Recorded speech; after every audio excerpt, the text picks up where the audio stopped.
The family charity case. That's all she is. Trevor's voice sliced through the air, sharp and dismissive. We basically support her, and I have to put up with her every time she visits because of my wife's money. I froze in the hallway, my hands gripping the tray of freshly baked pierogi I was about to bring into the living room, my specialty, the same recipe my mother brought from Warsaw decades ago.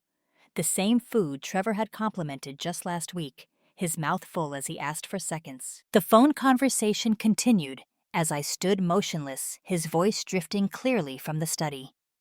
Yeah, she's coming over again tomorrow. Another dinner where she'll talk about the old country and how things were better back then. As if anyone cares. A laugh. Casual, cruel. She wears the same clothes year after year. Did you see her at the Christmas party? That sweater probably dates back to the Soviet era. Another laugh. I swear, if it weren't for us, she'd be in some state-run facility. Natalie just can't see it how her mother is draining us. I set the tray down silently on the hallway table. My appetite vanished. My hands still strong. Despite my 65 years, trembled slightly. Not from age. From rage. Anyway, I should go. If Natalie heard me talking like this, she'd have a fit. You know how she is about her mother. The call ended and I slipped back to the kitchen unseen. He never knew I was there. That was my curse and my blessing. I am Zara Kowalski, and after decades in America, I still carry Poland in my heart and in my accent. I came to Boston in 1982 with nothing but $20 and a degree in accounting that nobody here recognized. I scrubbed floors and waited tables until my English improved enough to get an entry-level bookkeeping position at a local manufacturing company. I met my Richard at a community center where I was taking English classes. He was teaching mathematics at the local college, a second-generation Polish-American who fell in love with my determination, he always said.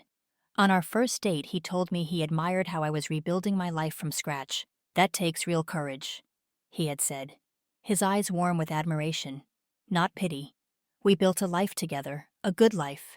We had our Natalie, our beautiful bright daughter, who now works for a prestigious marketing firm. We saved, we worked. We sacrificed. Richard and I both believed in living below our means in quiet financial discipline. When our neighbors upgraded their cars, we maintained ours. When friends bought vacation homes, we invested in rental properties. Flashiness is for those who need to prove something, Richard would say. When Richard died 10 years ago, Natalie begged me to move closer to her in Boston. By then, she had married Trevor Huntington, a financial advisor with slicked back hair and a firm handshake who always seemed to be looking slightly over my shoulder when we spoke, as if scanning the room for someone more important to talk to. I sold our home in Chicago and bought a modest one-bedroom apartment 20 minutes from Natalie's upscale building. What my daughter doesn't know, what Trevor certainly doesn't know, is that I also own the building they live in, and 3 others across Boston. Richard and I had invested wisely over the years, guided by his old college friend Dominic Rossi, who became our lawyer and financial advisor. Real estate Zara. Richard would say land is the only thing they're not making more of. So we bought carefully, slowly through shell companies. Dominic helped us create for privacy and tax purposes. Now I lived simply by choice, not necessity. I wore the same wool coat I'd owned for 15 years, not because I couldn't afford better, but because it was well made and warm. I clipped coupons out of habit and principle, not desperation. My modest apartment was a sanctuary of memories.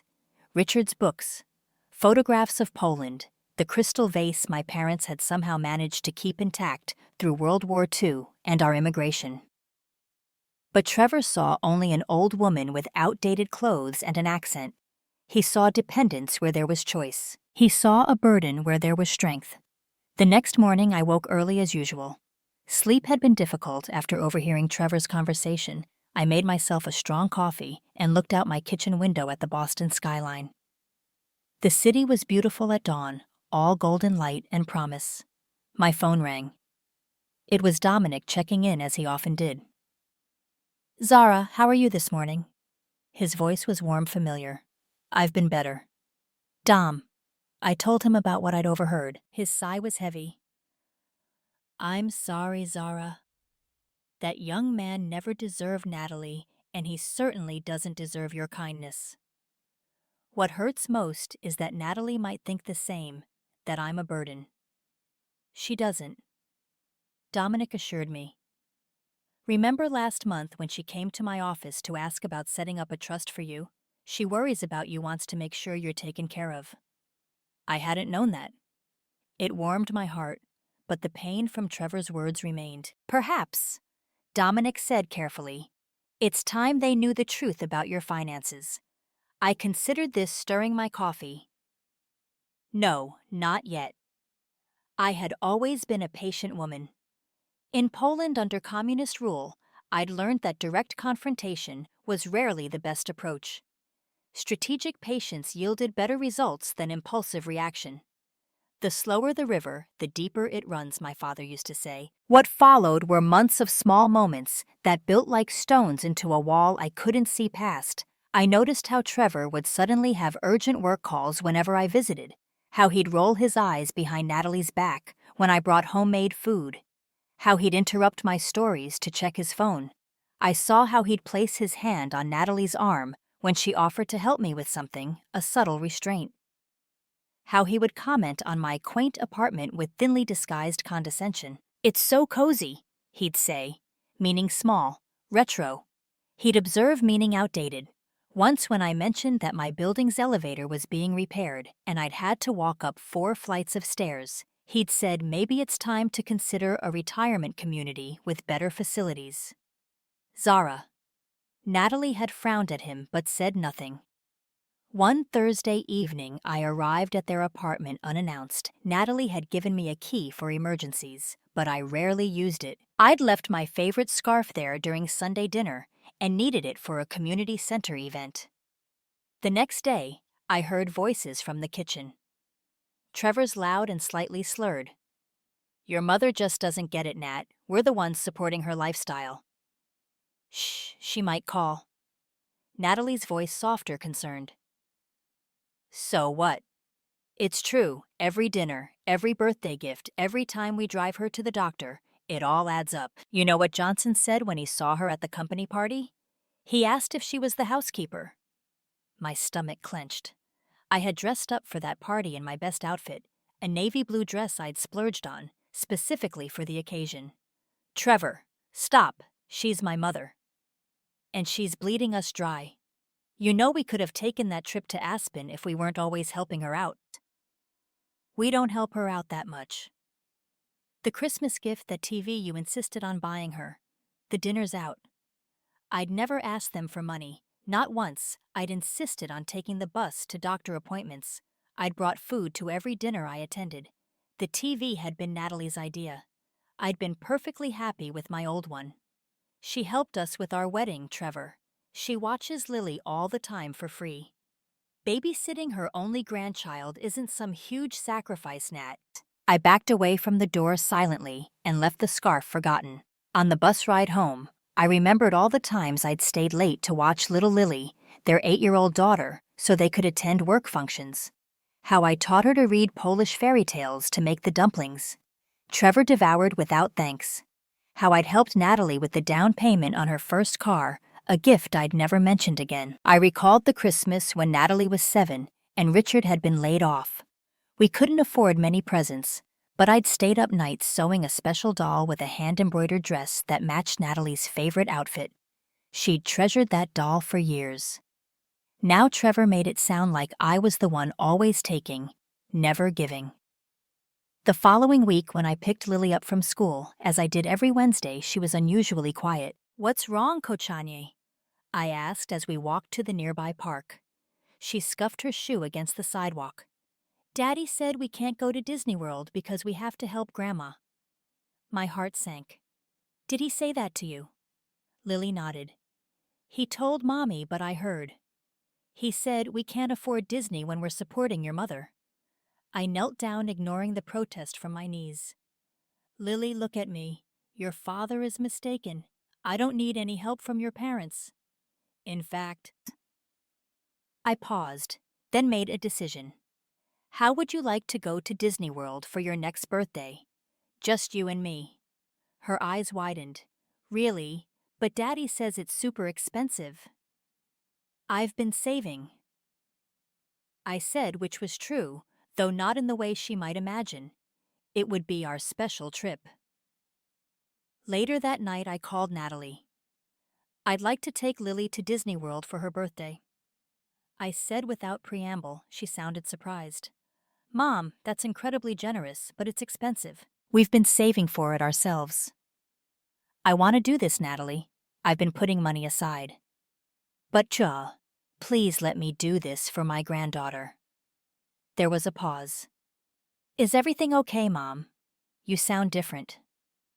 I'm fine, I assured her, just thinking about what's important.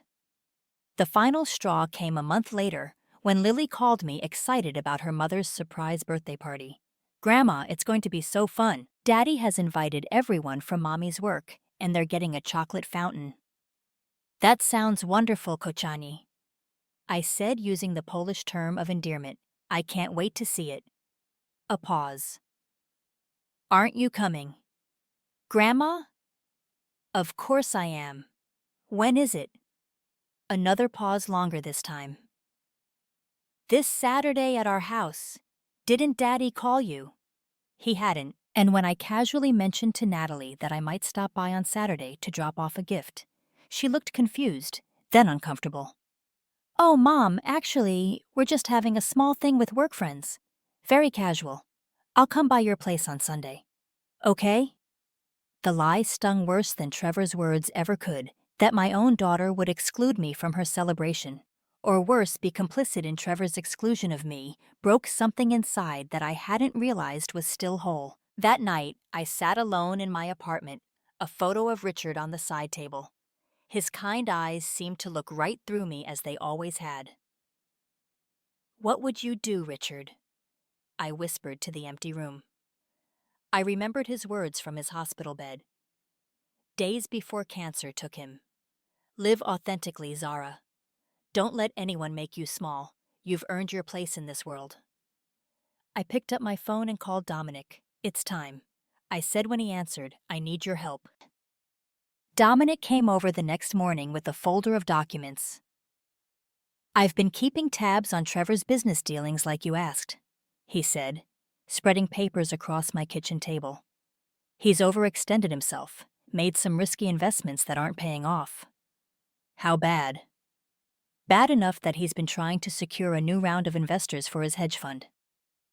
There are rumors in the financial community that he's not as successful as he presents himself to be. I nodded, taking this in, and the Huntington Riverside property. The lease is up for renewal next month. As the owner, you're well within your rights to adjust the terms. Increase the rent, I said. It wasn't a question. By how much, Don? 15%. It's still below market for that location. Dominic raised an eyebrow. That's going to hurt them. Good. I didn't make this decision lightly. I'd spent a lifetime being the bigger person, turning the other cheek, understanding others' perspectives. But there comes a point when patience becomes self-erasure, when understanding becomes enabling. There's more, Dominic said, pulling out another document. Trevor has been trying to buy the building.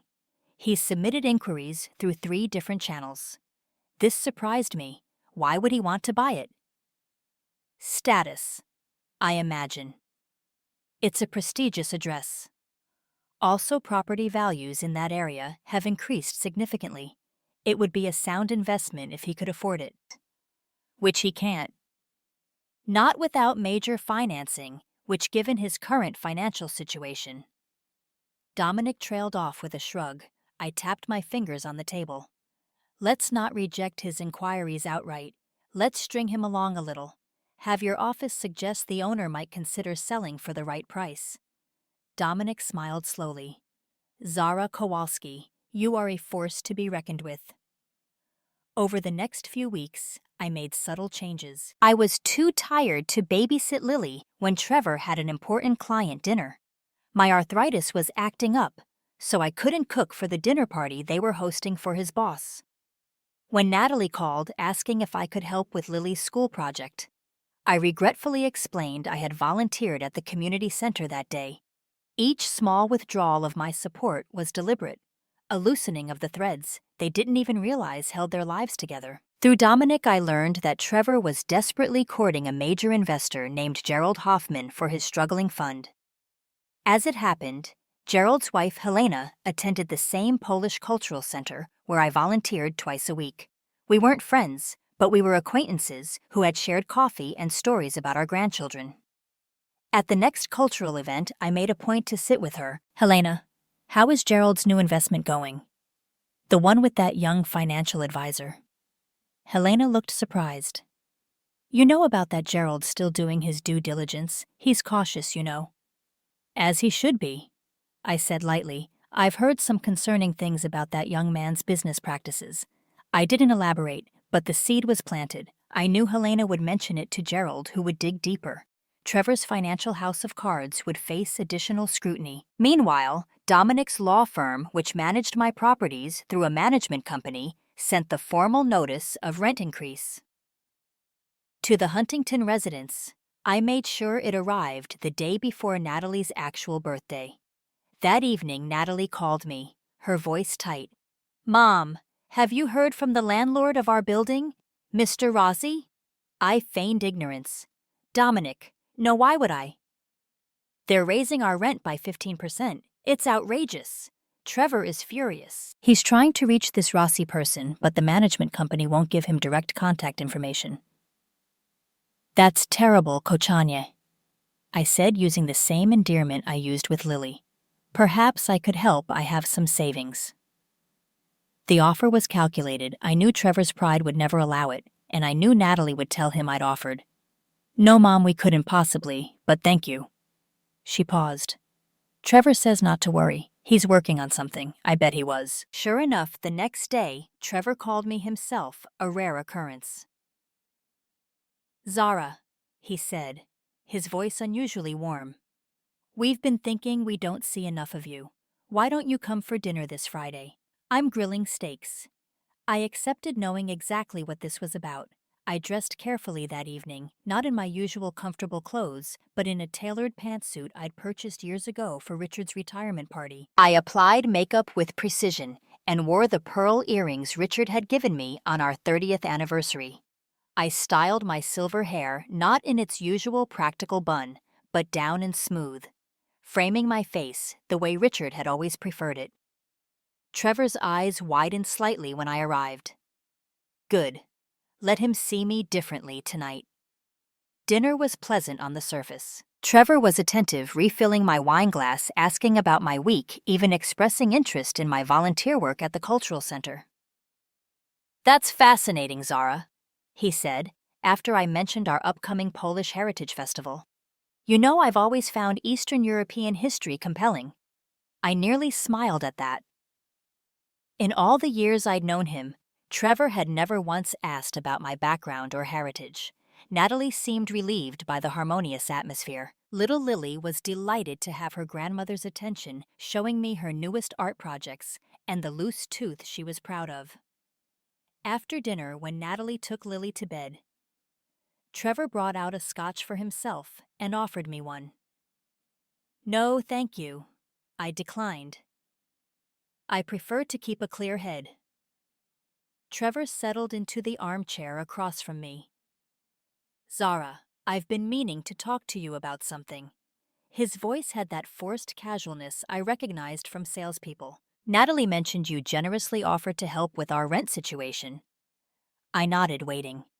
That's incredibly kind, but absolutely unnecessary. In fact, he leaned forward, lowering his voice conspiratorially. Between us. I've been thinking of buying the building. I raised my eyebrows. The entire building. That must be very expensive. Trevor waved his hand dismissively. It's all about leveraging assets. Actually, I've tried to contact the owner, but apparently it's owned by some investment group. He took a sip of scotch. Probably some rich foreigners who've never even seen the property. The irony was almost too perfect. That's interesting, I said. Do you know who manages the property? Some law firm, Rossi and Associates. Have you heard of them? I smiled. As a matter of fact, I have. I reached for my handbag beside the sofa and removed a manila folder. I placed it on the coffee table between us, but kept my hand on it. Trevor, before I give you this, I want to thank you for dinner. It's nice to be included in family gatherings. My voice was steady, my accent perhaps a bit more pronounced than usual. I missed Natalie's birthday party last month. It must have been lovely. His face flickered with discomfort. Oh, that was just a small work thing. With a chocolate fountain, I added. Lily told me. Trevor's expression hardened. Look, Zara. I slid the folder toward him. Please look at these documents first, then we'll talk. He opened the folder, confused at first, as he scanned the property. Deed for the building. His own address was printed clearly on the document. Then his eyes moved to the owner's name. Kowalski, Holdings LLC. His head snapped up. What is this? Keep reading, I said calmly. The next document was the original purchase agreement from 12 years ago, signed by Richard and me. Then came bank statements showing the monthly rental income from all units in the building, including the penthouse apartment where Trevor and Natalie lived. Finally, printed emails, dozens of them, that Trevor had sent to friends and colleagues over the years. Emails calling me the Polish parasite, Natalie's burden, the family charity case. Dominic had obtained them legally through the discovery process of an unrelated business matter involving Trevor's firm. They weren't meant to be weaponized this way, but as Dominic had pointed out, the universe has a way of balancing accounts. Trevor's face drained of color as he read. His hand, still holding his scotch, trembled slightly. You're the owner, he finally managed. I am. Along with 3 other buildings in Boston. The front door opened and Natalie returned from putting Lily to bed. She stopped when she saw our expressions. What's going on? Trevor couldn't speak. I stood up slowly. Natalie, darling, there's something you should know. I've kept a secret from you because your father and I believed in living modestly and helping quietly. I gestured to the papers Trevor was still holding. I own this building. I've been your landlord for the past 7 years. Natalie's confusion gave way to shock. What but you, your apartment? You never said. I live simply because I choose to, not because I must. Your father and I invested well. The rent increase you received, I authorized it, after hearing something disturbing. I turned to Trevor. Would you like to tell her, or shall I? His jaw clenched. His eyes, usually so confident, darted around the room like those of a trapped animal. Trevor, Natalie pressed. What is she talking about? I decided to spare him the full humiliation. Trevor has expressed some concerns about my financial dependence on you both. He was unaware of my actual situation. Natalie's eyes narrowed. What exactly did you say about my mother, Trevor? His silence was answer enough. Natalie picked up one of the printed emails and began to read. Her face paled, then flushed with anger. The Polish parasite. You called my mother that. Her voice rose with each word. After everything she's done for us, for Lily. Trevor stood abruptly. This is a setup. You've been watching me, recording me. No, I interrupted calmly. I've merely been paying attention. There's a difference. Natalie's face crumpled as understanding dawned. The birthday party. That's why you didn't want Mom to come. What else have you been hiding from me? I gathered my things, leaving the documents on the table. I should go. You two have things to discuss. Natalie grabbed my arm. Mom, wait, please don't go. I'm so sorry. I had no idea. I patted her hand. I know, Kochani. It's not your fault. I looked at Trevor, who still hadn't spoken. The rent increase stands. Consider it a valuable business lesson about appearances versus reality. As I walked to the door, Trevor finally found his voice. You've been testing us, playing games. I turned back. No, Trevor. I've been watching and waiting. There's a difference. I straightened my shoulders. And for the record, I've never been anyone's charity case.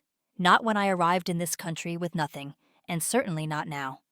The week that followed was quiet. Natalie called daily, sometimes crying, sometimes angry, not at me, but at Trevor and at herself for not seeing what was happening. "He's sleeping in the guest room," she told me on day 3. "I can barely look at him." Marriage is complicated. I said, not wanting to drive a permanent wedge between them. People make mistakes. This wasn't a mistake, Mom. This was years of disrespect, not just to you, but to me, to us. He lied to me, made me complicit in hurting you. "What will you do?" I asked gently. "I don't know yet," she admitted. "We're going to counseling next week. For Lily's sake, I have to try. But I don't know if I can ever see him the same way again." I understood that feeling all too well. On day 6, Trevor himself called. His voice was subdued. "Zara, I'd like to meet with you. Just us." We met at a cafe halfway between our homes. He looked tired, his usual polished appearance somewhat diminished. "I've been a fool," he began without preamble. "Yes," I agreed, "you have." He managed a ghost of a smile at my directness. "I deserved that." He took a deep breath. "I'm here to apologize. What I said about you was inexcusable. My treatment of you was. I have no defense." "Why did you do it?" He considered this for a long moment. "Insecurity, I think. When I met Natalie, I was successful, or I thought I was. Then the market turned. Some investments went bad. Meanwhile, Natalie's career took off." He stared into his coffee. "I felt like a failure. Taking it out on you was easier than admitting my own shortcomings. It wasn't a justification, but it was at least honest." "The investor," he said suddenly. "Hoffman, he backed out last week. Said he'd heard concerning things about my business practices. Was that you too?" I sipped my tea calmly. I may have had a conversation with Helena Hoffman about due diligence in investments. Trevor nodded slowly. "You're formidable, Zara." "I should have seen that from the beginning." "Yes, you should have." "What happens now? With the apartment?" "That depends on you and Natalie. The rent increase stays. It's actually below market rate, even with the adjustment. The rest is between you and your wife." I stood to leave but paused. "One more thing, Trevor. My granddaughter adores you. Be the man she believes you are. Be worthy of her love, even if you think you're not worthy of mine." 2 months later, things had settled into a new normal. Trevor and Natalie were in counseling. He had apologized to me formally in front of the entire family at a dinner he organized. It was awkward but necessary. I'd decided to move into one of my other properties, a beautiful 2-bedroom with a view of the harbor. I donated most of my old furniture and bought new pieces that Richard would have called unnecessarily extravagant. With a twinkle in his eye. Natalie helped me decorate, and during one of our painting sessions, she asked the question I'd been expecting. "Mom, why did you keep all this secret from me? The properties, the money, all of it?" I set down my paintbrush. "Your father and I never wanted money to define you. We saw too many of our friends' children grow entitled, expecting wealth to solve all problems." I touched her cheek gently. "We wanted you to build your own life, make your own mistakes. Perhaps we were too secretive. I just wish I'd known I could have stopped Trevor from—" "No," I interrupted. "Trevor's behavior was his choice, and now how he rebuilds his relationship with his family is also his choice." She was silent for a moment, applying a careful stroke of pale blue to the wall. "He's trying, Mom. He's in therapy individually now. Not just couples counseling. He's sold his boat." Trevor's beloved sailboat had been a constant source of pride for him and a drain on their finances. The sale was symbolic as much as practical. "Good," I said simply. "Will you ever forgive him?" Natalie asked quietly. "I already have," I said, surprising myself with the truth of it. Holding on to anger only poisons the vessel that contains it. But forgiveness doesn't mean forgetting or allowing the same harm again. Later that week, Lily came for her first sleepover at my new apartment. As we stood on the balcony looking at the twinkling city lights, she took my hand. Babcia, she said, using the Polish word for grandmother that I taught her. Are you rich now? Children's directness always made me smile. I was always rich, Kochani. I just didn't need to show it. She thought about this. Daddy says he was wrong about you. He says you're the strongest person he knows. Is that so? She nodded solemnly. He's trying to be better. I heard him tell Mommy that. That's good. Lily, people can change when they truly want to. Are you happy in your new apartment? She asked, changing subjects with the fluid ease of childhood. Yes, I said, realizing it was true. I am. Then I'm happy too, she declared, leaning against me. That night after Lily was asleep, I sat on my balcony alone. The city stretched before me, lights reflecting on the dark water of the harbor. I thought of Richard, of our journey together, of the life we'd built on careful choices and quiet determination. I lived authentically, Richard. I whispered to the night sky. Just like you said. The wind caught my words and carried them away over the sleeping city, a city where I had arrived decades ago with nothing but hope and determination, and where I now owned a small piece of the skyline. I didn't need Trevor's approval.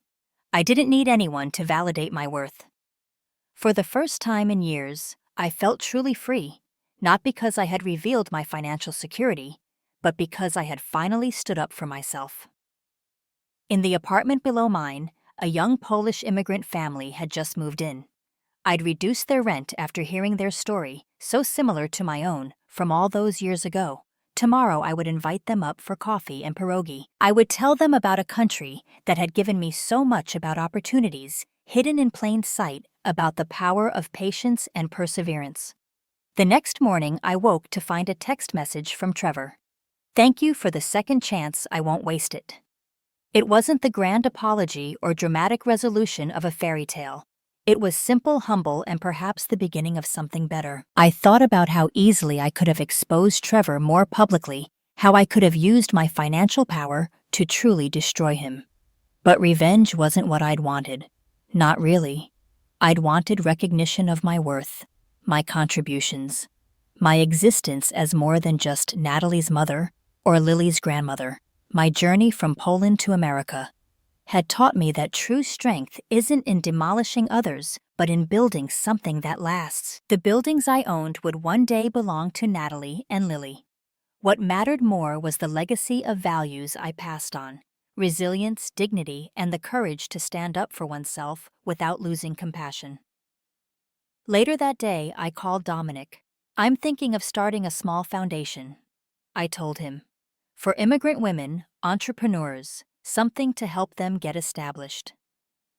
That's a wonderful idea, Zara, he said warmly. Richard would be proud. I think so too. Life had come full circle, and it was good.